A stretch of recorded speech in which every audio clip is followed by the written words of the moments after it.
11 ሰዓት ነው ምርጫ ጣቢያውን የከፈትነው።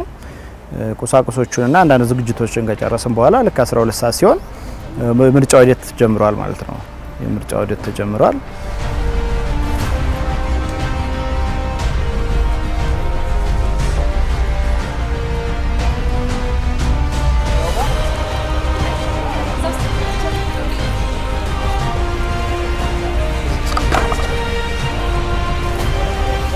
ምርጫ ለኔ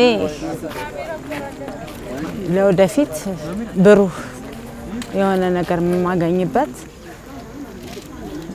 ራሴ መርጬ በራሴ ምርጫ የምተዳደርበት ነው።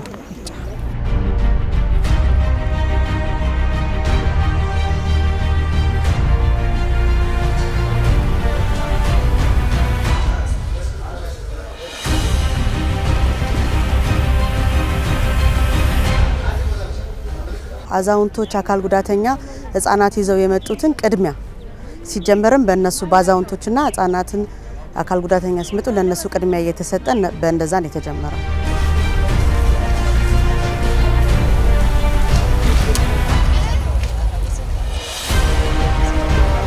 አዛውንቶች ምናምን ነገር ትንሽ ግር ይላቸዋል፣ ግን እሱን ደግሞ የሚያስረዳቸው አካል አለ ራሱ የተመደበ።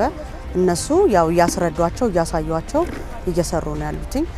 ያው በእንደዚህ አይነት መልኩ ትንሽ መንገራገርም አላቸው ትልልቅ ሰዎችን በመሆን አንፃር እንጂ እነሱን ያው በተመደበላቸው እንትን እየሰሩ ነው። ቅሬታ ቅጽ አለ። አሁን የቅሬታ እንትኖች አሉ፣ ታዛቢዎች አሉ እንደምታያቸው። እነዚህ ታዛቢዎቹ ቅሬታ ካላቸው እኛ የቅሬታ ቅጽ አለን። በዛ ቅጽ መሰረት ነው የምንነጋገረው እንጂ ቨርባሊ አንነጋገርም። ቅሬታ ካላቸው ይነግሩናል፣ ቅጽ እንሰጣቸዋለን። ቅሬታቸውን አይተን ኮፒ እንሰጣቸዋለን ለነሱ። የቅሬታ ኮፒ አንዱን ደግሞ የራሳችን እናደርጋለን ማለት ነው። በዚህ መንገድ ችግሩ እንፈታለን። እስካሁን እየተካሄደ ባለበት የተለየ እንቅስቃሴም ሆነ የተለየ ነገር ምንም ነገር አላየንም። ግልጽ ነገር እያለ ነው እየተሰራ ያለው።